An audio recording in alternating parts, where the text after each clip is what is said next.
that poor guy who just got healed and now he's being put through the ringer. Right. Yes. Yes, he surely is. I wonder if they were struggling with some legalism. Welcome to the second season of the Laughing Mystics, an unorthodox journey through the liturgical year with Laura Lewis Barr and Marcy Mederi. All right. Well, Marcy, we're both here, such as we are. I'm a little on the tired side, just getting over an illness, and I'm not my generally spiky running around self. I'm just more average. Yes. And I'm in a more reflective place today. Reflective. Well, that sounds we'll like see. a good place to be for these readings. Fourth Sunday of Lent, Which is Laetare Sunday. Perhaps you knew that already, but I've got the trivia. Okay. It is the only weekend in Lent that the presider wears pink instead of purple. It's kind of a parallel to Gaudete Sunday in Advent.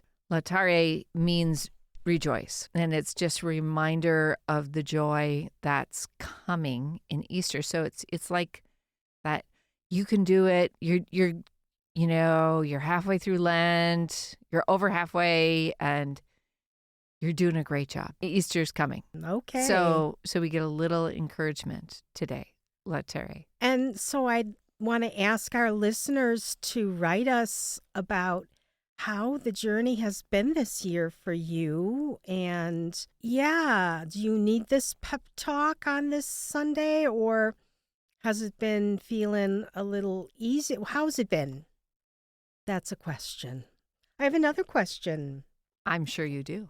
What ritual in my life has brought sight or the Spirit of the Lord? Because there's a lot of talk of sight, but also of being given the Spirit of the Lord. So what ritual can I recall being a part of, formal, informal, that either brought me some sort of vision or insight, physical sight, or a sense of the Spirit of the Lord? I think I'm going to, or I should say what comes to mind is more the Spirit of the Lord. This was a lot of years ago now, 20 plus years ago. I was on a retreat with some women down in Iowa, Prairie Woods Retreat Center. And one night, my friend and I, we were there, and sometimes I would smoke a cigar, right? Just like puff on it a little bit. And so we were out in the woods at night smoking a cigar. It's a girly cigar, with the little tip. I just love the smell. Anyhow, so then another friend of ours wanders through the woods and joins us, and another and another. And so now there's 6 of us.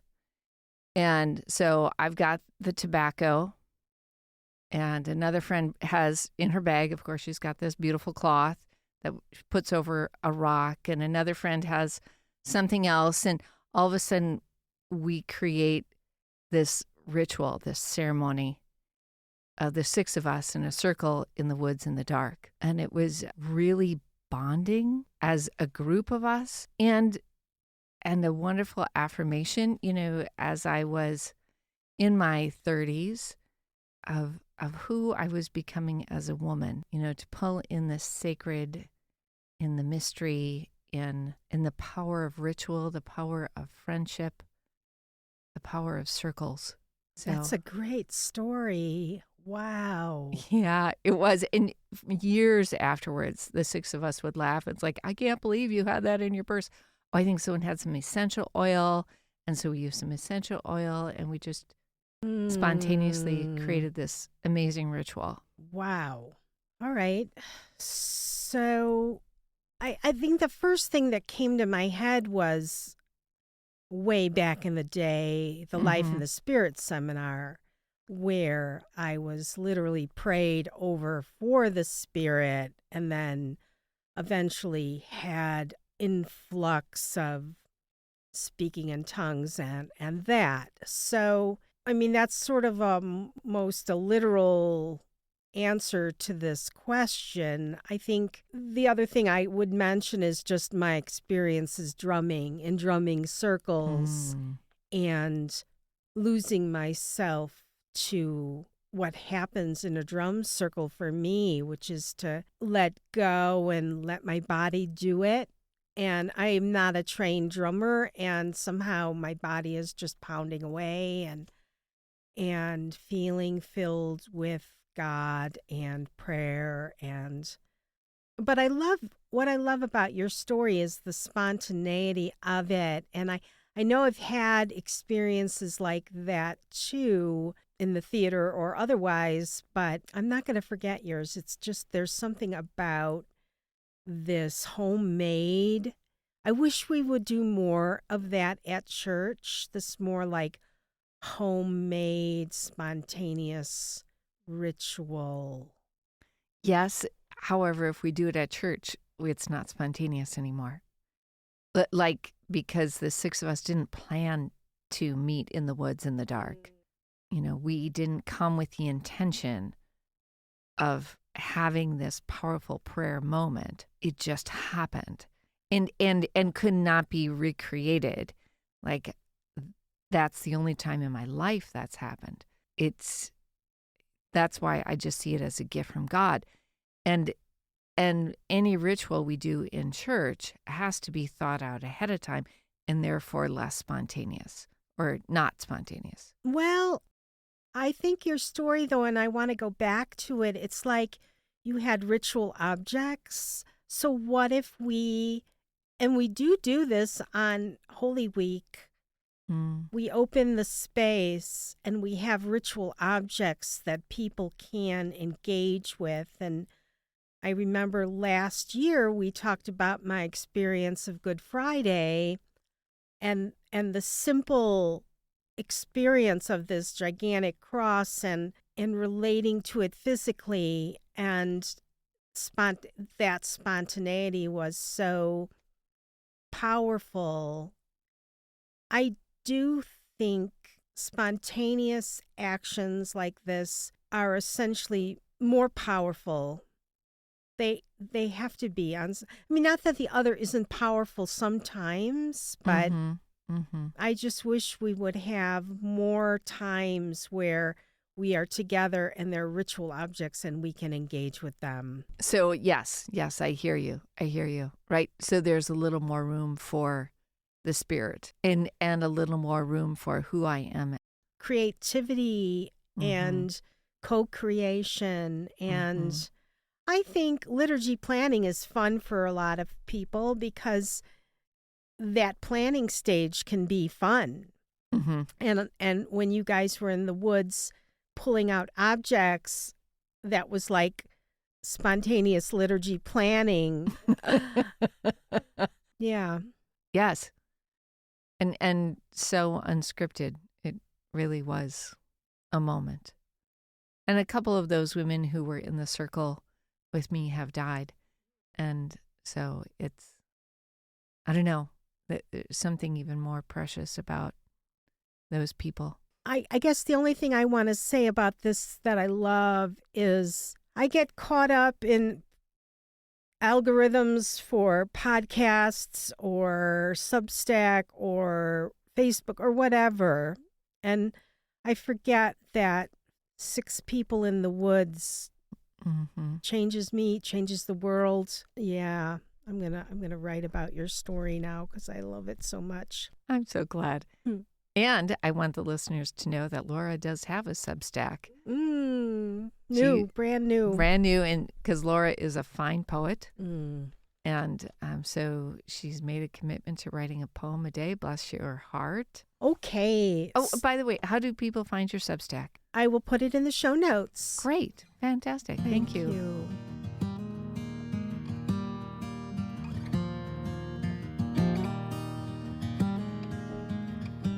Our first reading is from 1 Samuel. The Lord said to Samuel, "Fill your horn with oil and be on your way. I am sending you to Jesse of Bethlehem, for I have chosen my king from among his sons." As Jesse and his sons came to the sacrifice, Samuel looked at Eliab and thought, "Surely the Lord's anointed is here before him." But the Lord said to Samuel, "Do not judge from his appearance or from his lofty stature, because I have rejected him. Not as man sees does God see, because man sees the appearance, but the Lord looks into the heart." In the same way, Jesse presented 7 sons before Samuel. But Samuel said to Jesse, "The Lord has not chosen any one of these." Then Samuel asked Jesse, "Are these all the sons you have?" Jesse replied, "There is still the youngest who is tending the sheep."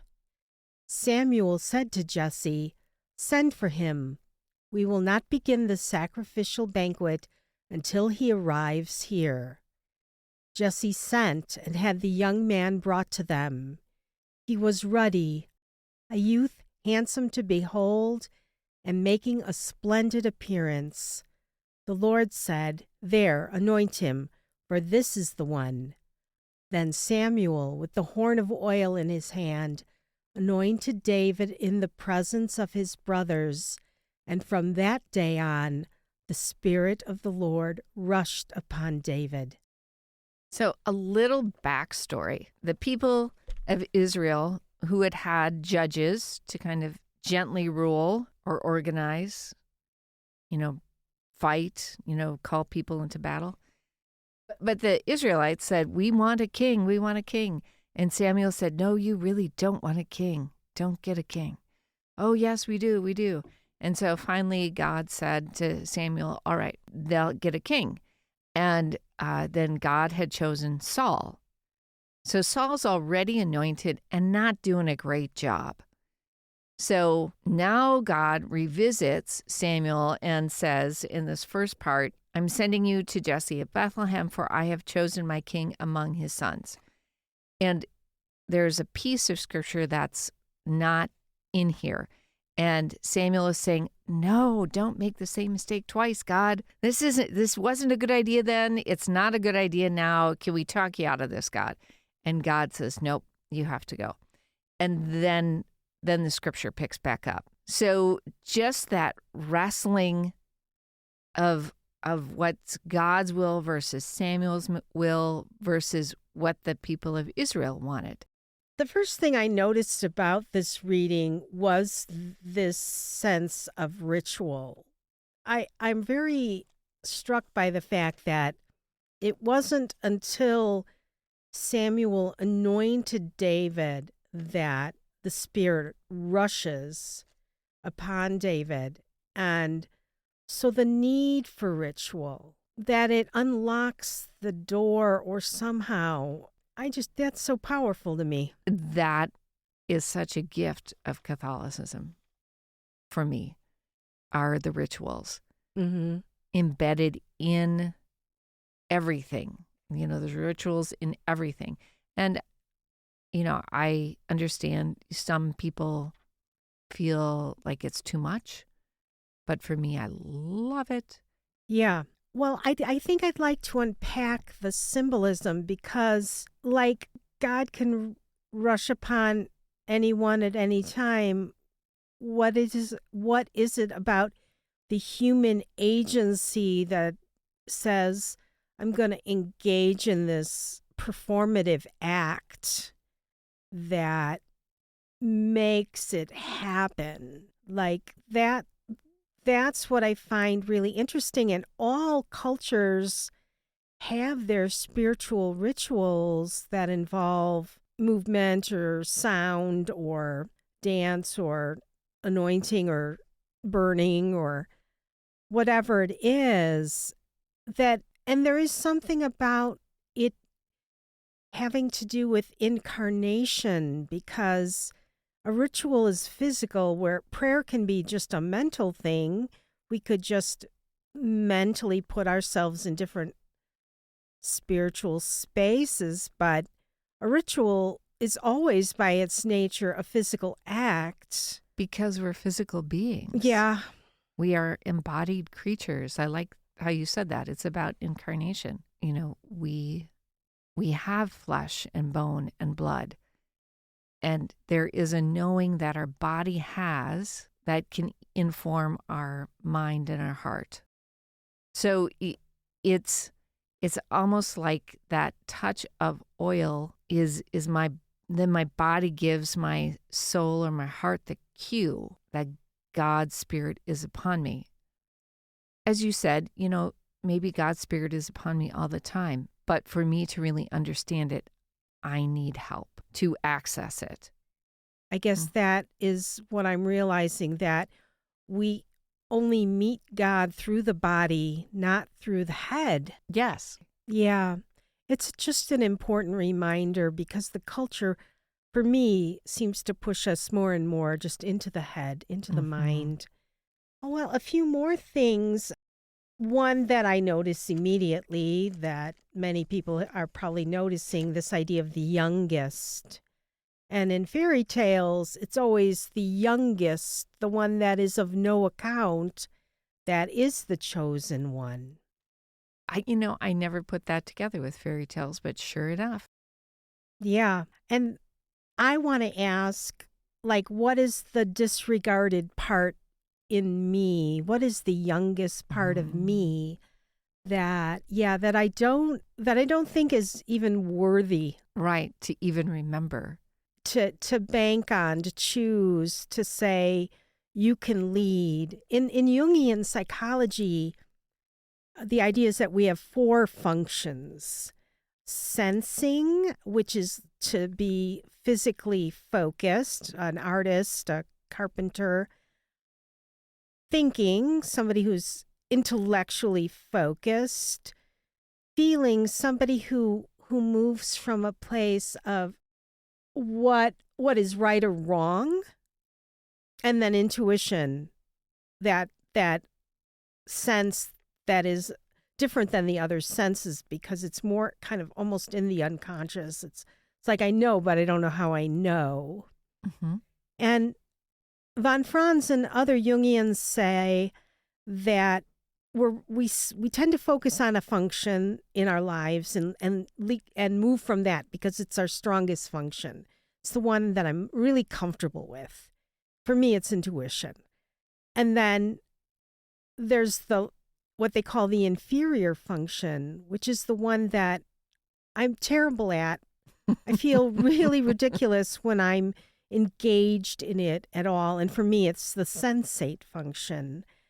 And to allow myself to do physical, artistic things like make my films or sew or do anything that I'm really horrible at, that there's something sacred about allowing that part of myself to lead.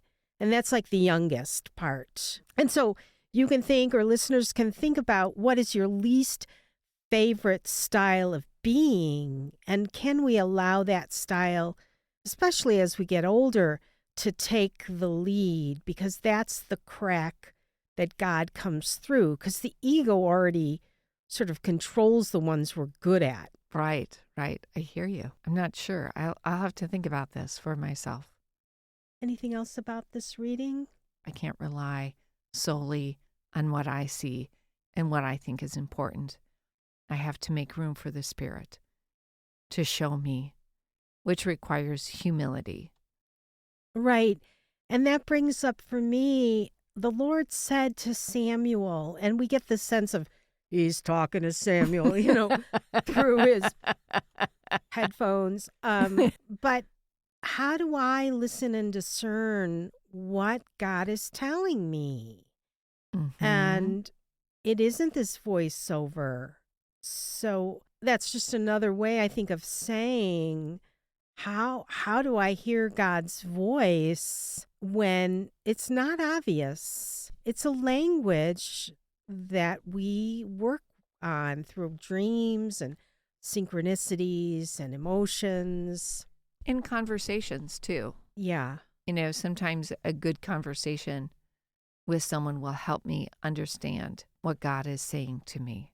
Sometimes, even as a spiritual director, like I'm listening intently to another person, and it's all about them, but all of a sudden they say something that really is what I needed to hear at that moment, whatever that is. Yeah. The ability, though, to discern it.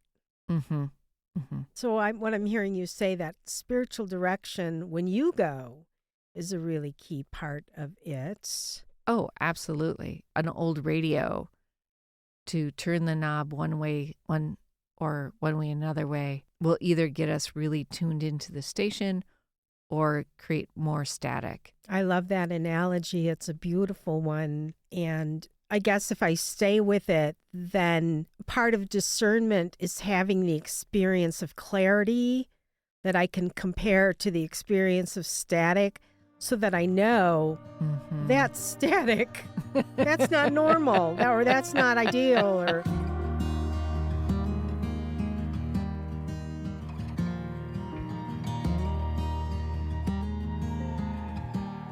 a reading from the letter of St. Paul to the Ephesians. Sisters and brothers, you were once darkness, but now you are light in the Lord. Live as children of light, for light produces every kind of goodness and righteousness and truth. Try to learn what is pleasing to the Lord. Take no part in the fruitless works of darkness. Rather expose them, for it is shameful to even mention the things done by them in secret. But everything exposed by the light becomes visible, for everything that becomes visible is light. Therefore, it says, "Awake, O sleeper, and arise from the dead, and Christ will give you light." This is your polarity, dark and light. I just thought, oh, what will Laura say about this? yeah, yeah. I wish we could rewrite this for what would shock us today, because I think we've been drilled into being the light. And, as we've talked many times, or I have, that it isn't helpful anymore. It's the main thing Jung was really concerned about when he was doing psychology on the church. It was the thing that he was most concerned about. And yeah, that's all I see here, except awake, O sleeper.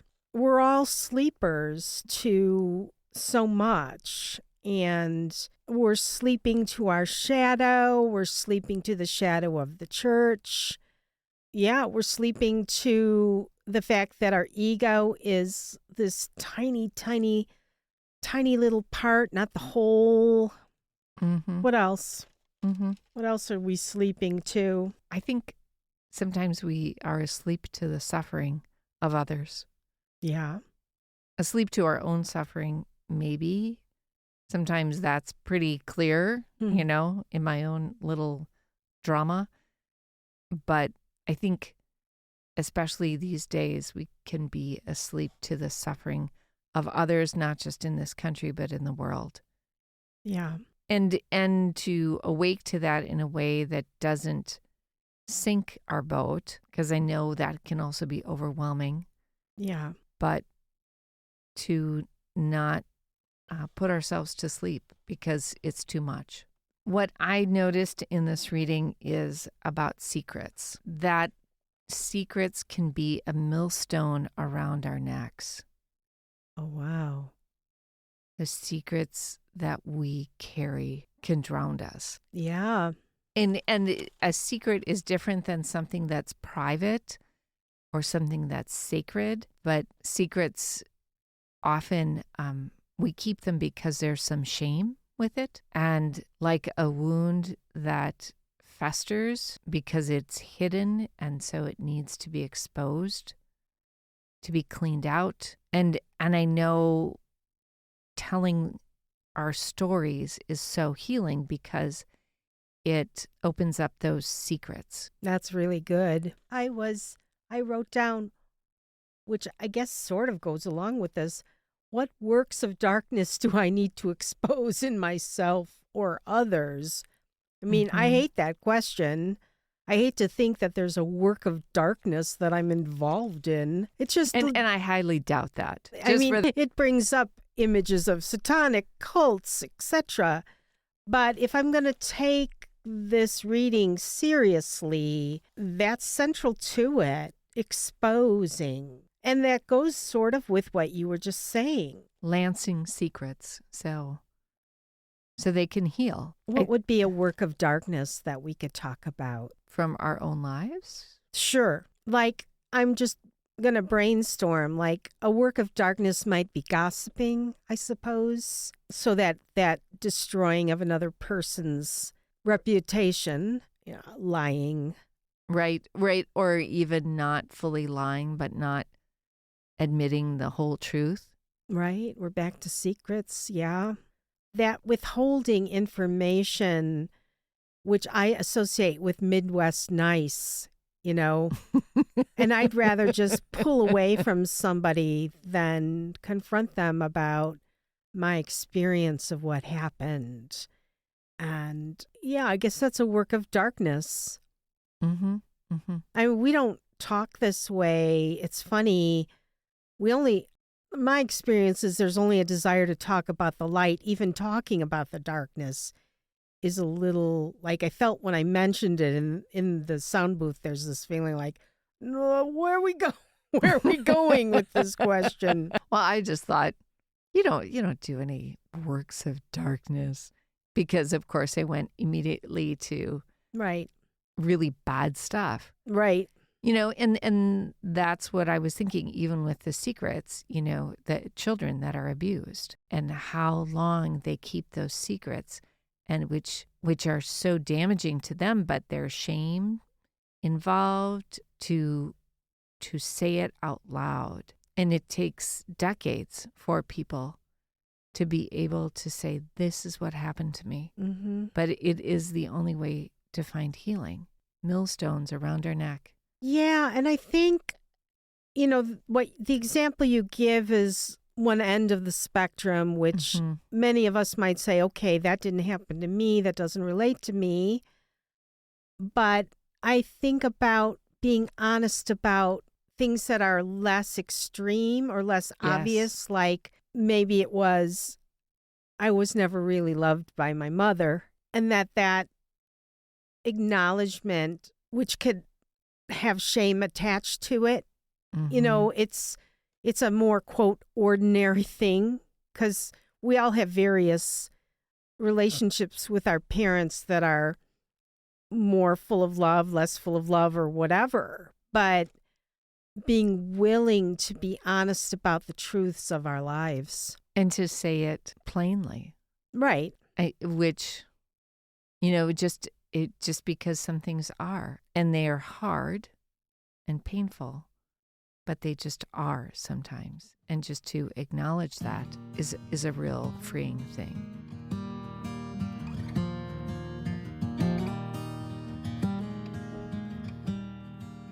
A reading from the Gospel of John.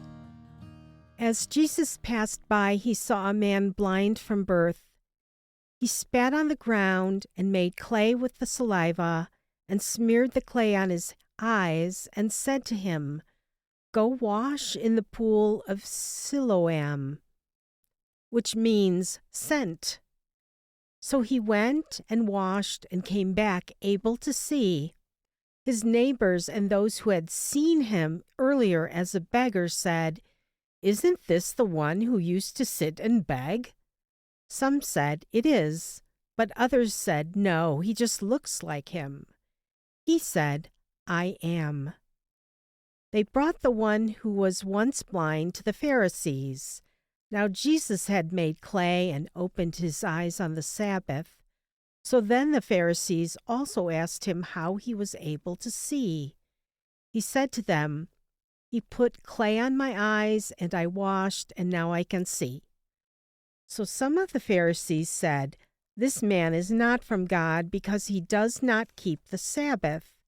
But others said, "How can a sinful man do such things?" and there was a division among them. So they said to the blind man again, "What do you have to say about him, since he opened your eyes?" He said, "He is a prophet." They answered and said to him, "You were born totally in sin, and you are trying to teach us?" Then they threw him out. When Jesus heard that they had thrown him out, he found him and said, "Do you believe in the Son of Man?" He answered and said, "Who is he, sir, that I might believe in him?" Jesus said to him, "You have seen him, and the one speaking with you is he." He said, "I do believe, Lord," and he worshipped him. All right. So Laura and I had a conversation. There is a longer version of this reading and the shorter version, and Laura read the shorter version. But I want to read the ending of the long version. So the blind man is now worshiped Jesus. Then Jesus said, "I came into this world for judgment, so that those who do not see might see, and those who do see might become blind." Some of the Pharisees who were there with him heard this and said to him, "Surely we are not also blind, are we?" And Jesus said to him, "If you were blind, there would be no sin in it. But you say you see, and still your sin remains." Mic drop. I mean, I just love that.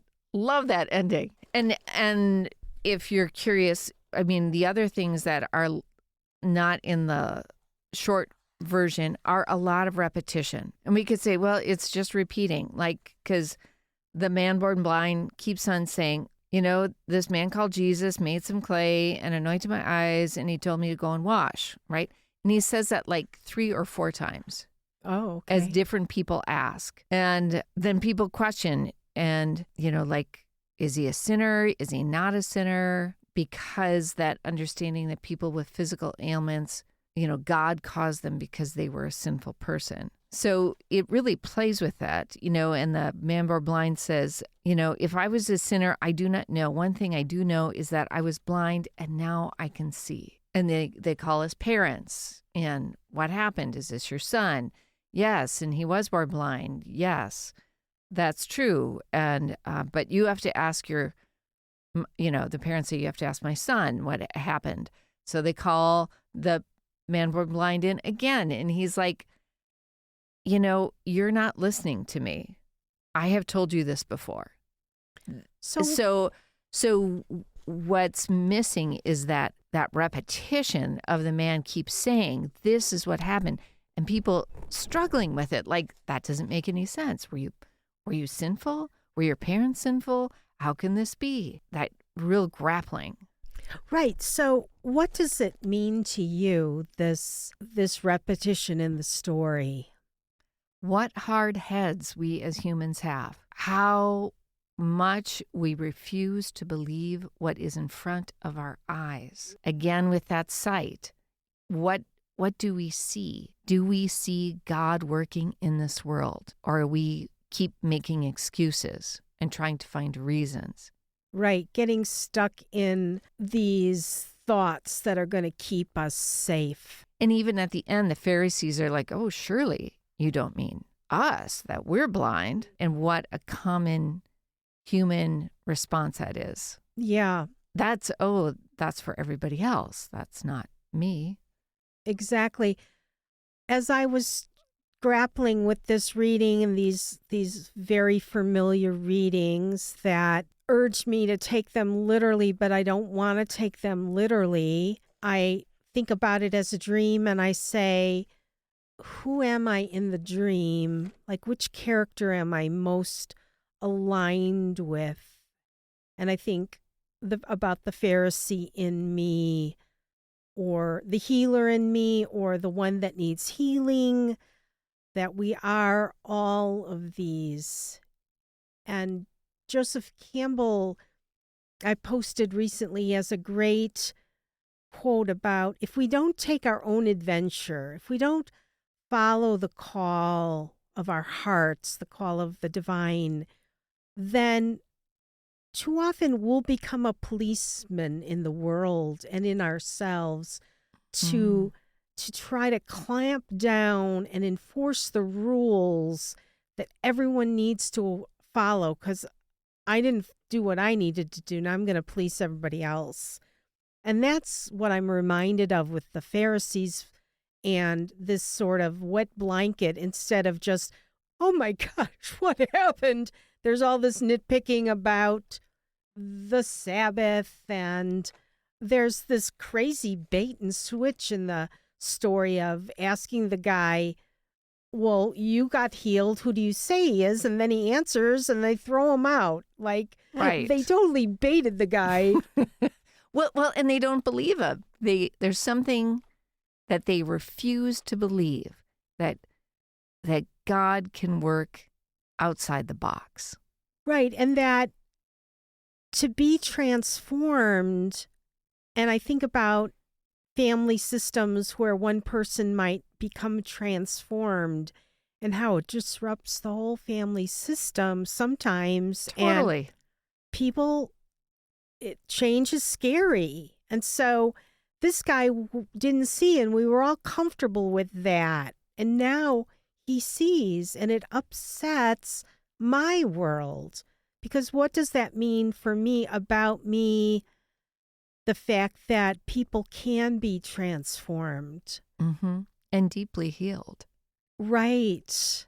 I think of, and this is very, very stereotypical, right? So I'm going to pre-apologize for the example, but I've known plenty of women in their midlife, in their 40s, 50s, who've had this amazing inner transformation, this deep healing, like they're growing into this new and beautiful creation, and their husbands are scared to death.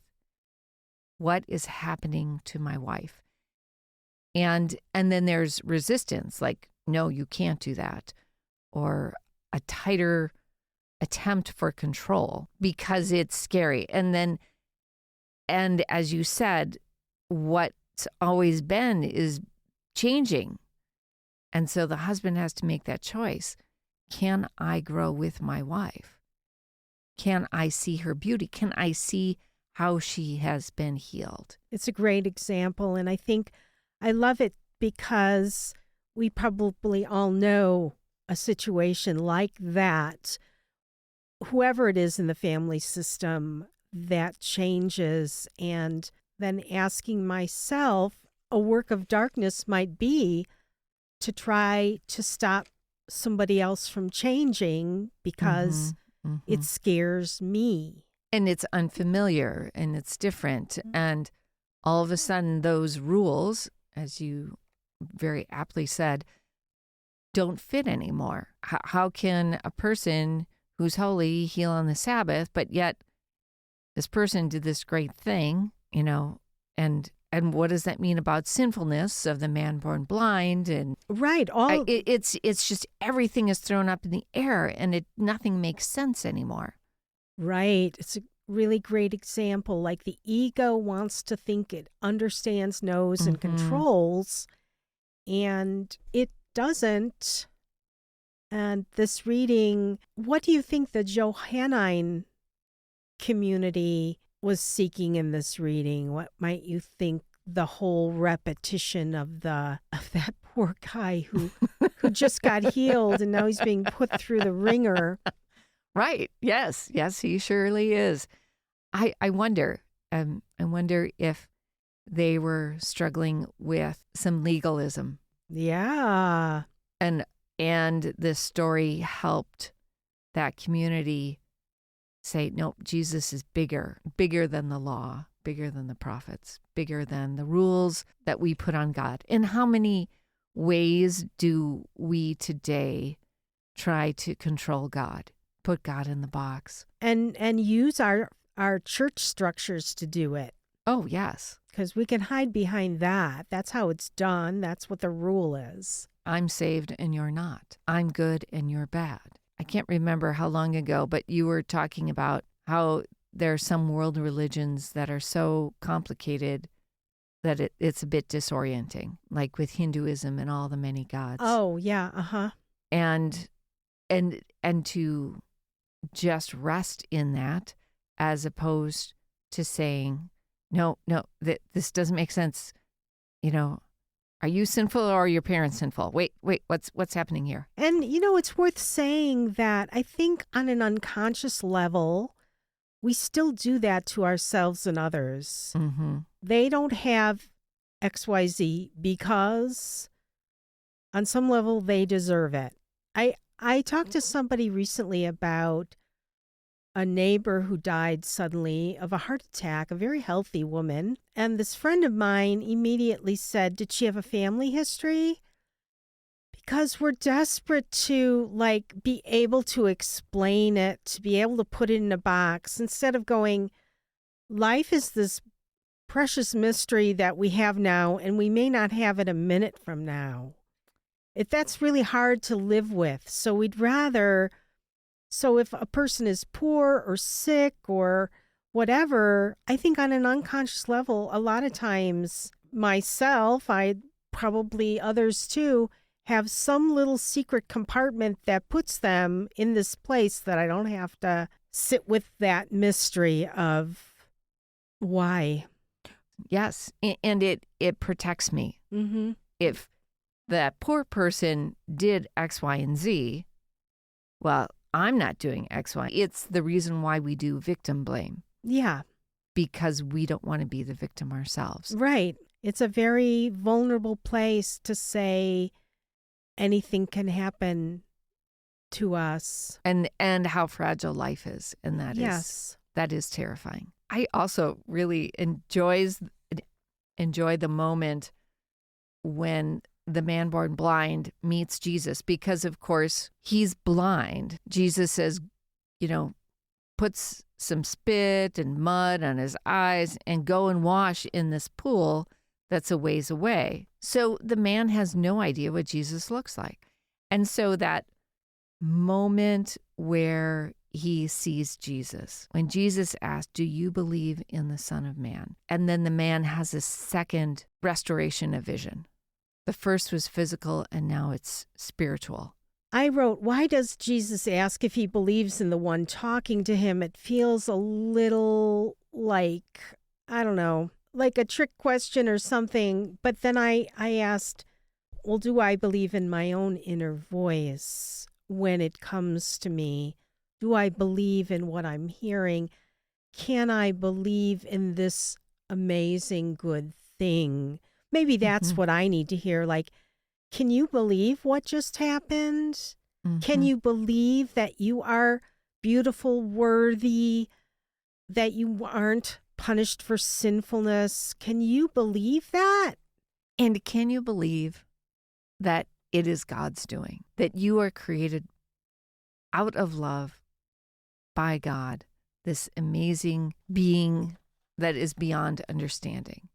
I think for me, that's the question. Marcy, help me understand why it's important that you made that distinction, that it has to be about God. Well, I think that's what Jesus is saying, that it is God that healed you. I am the one that healed you. And so that for me, that translates, can I see and acknowledge the healer of my soul? Right. It's not me. I'm not the healer of my soul. But there is a divine part of me that might be the healer of my soul. I think I tend to be leaning into that inner divine and not making it outer. Sure. Well, wherever divinity resides, which is everywhere. Yeah. But that it's something bigger than me, however or wherever that is. Just some more thoughts. When am I blind? That's sort of the given question that we could have started with. I think about I wrote down the steps in this reading. We start with a ritual space of the clay and the spit. We move into a faithfulness and then a discernment. And I think about how, again, this plays out in my life, in my own healing, in my own ability to be a healer, that these things are always happening. I like the sequence, the flow of it. That's well said. Thank you, Marcy. Thank you, listeners. And if you haven't liked us, if you haven't subscribed or followed, please do. And take a look at the show notes for more information. And looking forward to being with you again. Until next time.